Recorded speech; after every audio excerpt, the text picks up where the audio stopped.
안녕하세요. 오늘의 교회 조용 목사입니다. 여러분은 아파트 모델하우스 가본 적이 있습니까? 너무나 깔끔하고 멋있게 지어졌지만 그것은 모형입니다. 앞으로 지어질 새로운 아파트는 이런 모양으로 지어질 것입니다. 라고 사람들에게 알리기 위해서 지어진 그런 모형이죠. 그곳은 겨울에 난방 시스템이 없어서 무척 춥습니다. 화장실도 모양만 있지 작동하지 않습니다. 그리고 무엇보다도 아파트가 다 지어지면 그 모델하우스는 곧 해체됩니다. 자기 역할을 다 했기 때문이죠. 마치 레위지파의 제사장직과 같습니다. 진정한 대제사장, 예수님의 직임을 조금이나마 보여주는 그림자일 뿐이라는 것이죠. 참되신 대제사장이 오시기까지 그 역할을 감당하고 곧 사라지게 될 것이기 때문입니다. 오늘도 말씀으로 새 언약으로 오시는 예수님이 오실 때 옛 언약으로 세워진 것으로 이 모델하우스가 무너지듯 다 무너질 것이다 선포하고 있습니다. 오늘 말씀은 히브리서 8장 1절에서 13절 말씀입니다.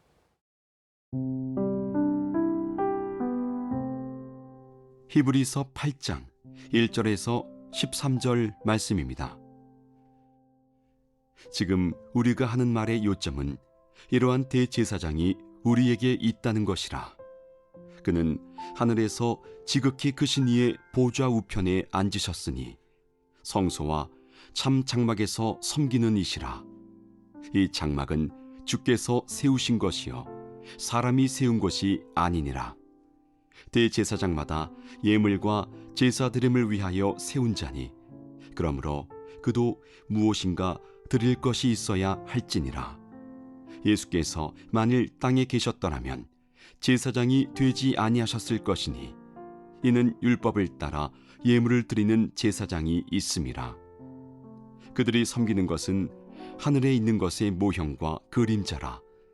모세가 장막을 지으려 할 때에 지시하심을 얻음과 같으니 이르시되 삼가 모든 것을 산에서 내게 보이던 본을 따라 지으라 하셨느니라. 그러나 이제 그는 더 아름다운 직분을 얻으셨으니 그는 더 좋은 약속으로 세우신 더 좋은 언약의 중보자시라. 저 첫 언약이 무흠하였더라면 둘째 것을 요구할 일이 없었으려니와 그들의 잘못을 지적하여 말씀하시되 주께서 이르시되 볼지어다 날이 이르리니 내가 이스라엘 집과 유다 집과 더불어 새 언약을 맺으리라. 또 주께서 이르시기를 이 언약은 내가 그들의 열조의 손을 잡고 애굽 땅에서 인도하여 내던 날에 그들과 맺은 언약과 같지 아니하도다. 그들은 내 언약 안에 머물러 있지 아니하므로 내가 그들을 돌보지 아니하였노라. 또 주께서 이르시되 그날 후에 내가 이스라엘 집과 맺을 언약은 이것이니 내 법을 그들의 생각에 두고 그들의 마음에 이것을 기록하리라. 나는 그들에게 하나님이 되고 그들은 내게 백성이 되리라.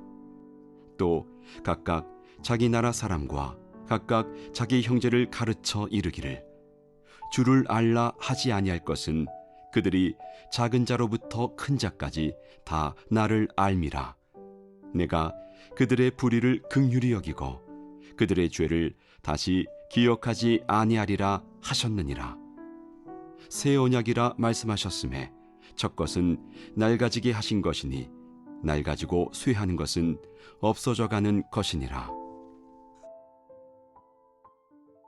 히브리서를 묵상하며 느끼는 것은 히브리서 저자가 지금 고난과 시험 속에서 고통하고 있는 사람들, 또다시 옛 언약으로 돌아가야 하나 갈등하고 있는 유대인들에게 절실하게 알려주고 싶은 중요한 메시지, 말하고자 하는 요지가 확실하다는 것입니다. 오늘 8장의 말씀도 여지껏 자신이 반복하며 말했던 많은 메시지의 요지가 무엇인지를 다시 한번 강조하며 시작하고 있습니다. 1절에서 3절입니다. 지금 우리가 하는 말의 요점은 이러한 대제사장이 우리에게 있다는 것이라. 그는 하늘에서 지극히 크신 이의 보좌 우편에 앉으셨으니 성소와 참 장막에서 섬기는 이시라. 이 장막은 주께서 세우신 것이요 사람이 세운 것이 아니니라. 대제사장마다 예물과 제사 드림을 위하여 세운 자니 그러므로 그도 무엇인가 드릴 것이 있어야 할지니라. 1절의 요점은 그동안 수없이 강조했던 말씀입니다. 예수님은 이 땅에서 옛 율법으로 세워진 인간 제사장이 아니라 하나님의 맹세로 세워지신 천상의 대제사장이시다. 그리고 그분은 하나님 우편에 앉아 지금도 중보하시는 영원한 중보자시오. 이런 것들을 다시 한번 사람들에게 환기시키고 있다는 것이죠. 그리고 2절에 보니 진정한 장막은 옛 언약, 그 율법 아래 세워진 모세 장막이 아니라 주께서 친히 세우신 하늘 장막, 또 모세 장막이 모형이라면 이 하늘 장막이 완성된 실체임을 강조하고 있습니다. 그리고 예수님은 그 하늘의 성소를 섬기는 대제사장이심을 말하고 있다는 것이죠. 세상은 눈에 보이는 것을 추구하며 살아갑니다. 눈으로 보고 또 만져지는 것만을 믿고 보이지 않는 것은 의심합니다. 그러나 믿음의 사람들은 눈에 보이는 것만 따라가는 사람들이 아닙니다. 지금은 눈으로 보이지 않을지라도 그 믿음으로 실체를 바라보면서 살아가는 사람들이라는 것이죠. 이 땅이 아닌 영원한 하늘나라, 하늘 장막을 사모하며 살아가는 사람들. 이 땅은 모형이고 하늘나라가 나의 실체가 되어야 합니다. 이 땅은 우리가 나그네 되었고 영원한 본향으로 돌아가는 것이 바로 우리의 삶의 방향임을 믿는 사람들이 성도들입니다. 지금은 그 본향이 만져지거나 보이지 않지만 믿음으로 그것을 바라보면서 사모하며 나갈 때 그 하늘나라가 지금도 나의 실체가 됩니다. 그래서 성경은 말하지요. 히브리서에 너무나 유명한 말씀이에요. 믿음 바라는 것들의 실상이요 보지 않는 것들 증거라.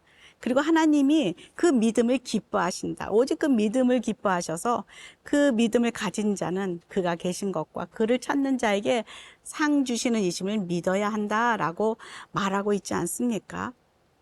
하나님을 기쁘시게 했던 사람들도 다 이런 믿음을 가지고 살았던 믿음의 사람들입니다. 3절에 보니까 대제사장마다 예물과 제사드림을 위해서 세운 자다. 매번 갈 때마다 동물 또 곡식 이런 것들을 예물을 가지고 속죄제를 드리고 화목제를 드렸습니다.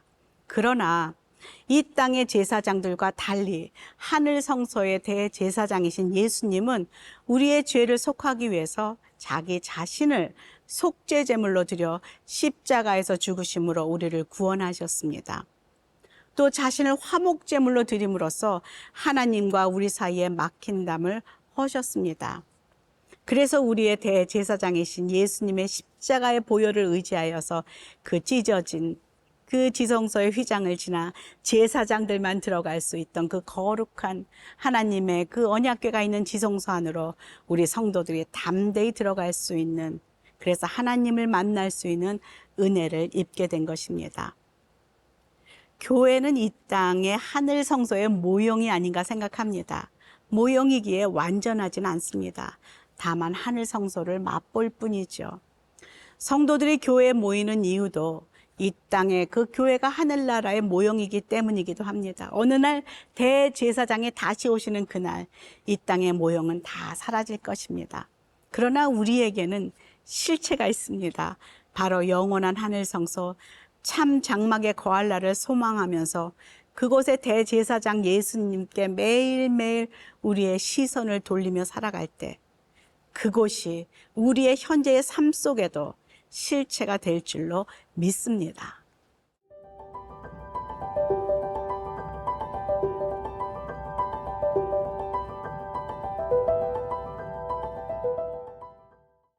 믿음의 사람 모세는 시내산에서 하나님으로부터 직접 율법을 받았습니다. 그리고 이 율법은 유대인들이 그들의 법으로 삼고 오랜 세월 지켜왔지요.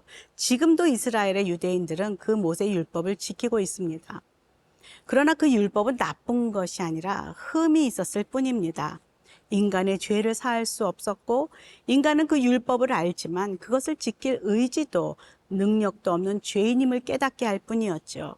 그래서 새 율법, 새 언약이 올 때까지만 그 역할을 감당하였을 뿐입니다. 갈라디아서 3장 23절에 보면 믿음이 오기 전에 우리는 율법 아래 매인바 되고 계시될 믿음의 때까지 갇혔느니라 말하고 있지요. 마침내 우리의 믿음의 대상인 천상의 대제사장 예수님이 오셔서 새로운 율법을 세우셨습니다. 7절, 8절 한번 읽어보겠습니다. 저 첫 언약이 무음하였더라면 둘째 것을 요구할 일이 없었으려니와 그들의 잘못을 지적하여 말씀하시되 주께서 이르시되 볼지어다 날이 이르리니 내가 이스라엘 집과 유다 집과 더불어 새 언약을 맺으리라. 옛 율법은 우리의 죄를 들추고 정죄하고 죄의 삭은 사망으로 우리를 몰고 가지만 새로운 율법, 새 언약은 우리를 자유케 합니다. 우리는 나면서부터 죄인입니다. 그래서 죄를 지어 죄인이기 이전에 죄인에게 죄를 지을 수밖에 없는 사망의 몸을 지닌 그렇게 태어난 우리들입니다. 새 언약은 우리를 이 사망의 몸에서 자유케 하고 어떠한 상황에서도 대제사장 예수님 앞에 나아갈 때 우리를 긍휼히 여기시고 우리를 구원하시는 그 은혜를 베풀어 주십니다. 옛 언약은 모세를 통해서 돌판에 새겨졌지만 오늘 말씀 성경에서는 새 언약은 사람들의 생각과 마음판에 새겨진다 말하고 있습니다. 10절 한번 읽어볼까요? 또 주께서 이르시되 그날 후에 내가 이스라엘 집과 맺을 언약은 이것이니 내 법을 그들의 생각에 두고 그들의 마음에 이것을 기록하리라. 나는 그들에게 하나님이 되고 그들은 내게 백성이 되리라. 옛 언약은 선한 길과 악한 길을 드러내 줄 수는 있었지만 의의 길, 옳은 길로 갈 수 있는 힘을 줄 수는 없었습니다. 그러나 우리가 그 생명의 길, 의의 길을 갈 수 있도록 돕는 힘은 죄와 사망의 법에서 우리를 자유케 하시는 예수님의 영, 성령님의 능력 외에는 없다는 것이죠. 로마서 8장 2절에서 4절 읽어볼까요? 이는 그리스도 예수 안에 있는 생명의 성령의 법이 죄와 사망의 법에서 너를 해방하였습니다. 율법이 육신으로 말미암아 연약하여 할 수 없는 그것을 하나님은 하시나니 곧 죄로 말미암아 자기 아들을 죄 있는 육신의 모양으로 보내어 육신의 죄를 정하사 육신을 따르지 않고 그 영을 따라 행하는 우리에게 율법의 요구가 이루어지게 하려 하심이니라. 모세에 의해 돌판에 새겨졌던 옛 언약은 선택된 백성 이스라엘에게만 사실 주어졌다면 새 언약은 모든 그 열방에게 백성들에게 다 주어진 은혜의 언약임을 말씀하고 있습니다. 그리고 그 새 언약의 주인 예수님은 마지막으로 자신의 백성들을 긍휼히 여기시고 영원히 돌보신다 말씀하십니다. 우리의 죄가 주홍같이 붉을지라도 그분 앞에 나아가면 우리를 죄에서 사하시고 깨끗게 하신 분이 바로 대제사장 예수님이심을 잊지 말라 다시 한번 선포하고 있습니다. 히브리서 8장 12절에는 이렇게 기록하고 있습니다. 내가 그들의 불의를 긍휼히 여기고 그들의 죄를 다시 기억하지 아니하리라 하셨느니라. 그렇습니다. 오늘도 우리의 마음판에 우리의 생각에 하나님의 이 말씀 새 언약을 똑똑히 새겨야 합니다. 새 언약 그 자체이신 예수님이 나의 삶의 중심에 거할 때 그가 내 안에 내가 그 안에 거할 때 우리 모두는 이 땅에서 하늘의 실체를 믿으며 살아가는 하늘나라 백성들이 될 줄로 믿습니다.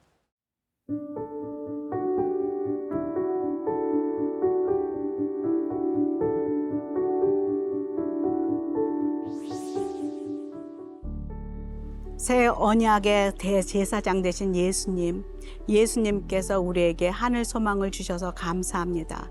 그곳에 참 장막, 우리의 본향이 있음을 오늘도 사모하며 바라보게 하시고 매일매일 이 땅에서 그 하늘나라가 실체가 되며 살아가는 은혜를 더하여 주시옵소서. 예수님 이름으로 기도합니다.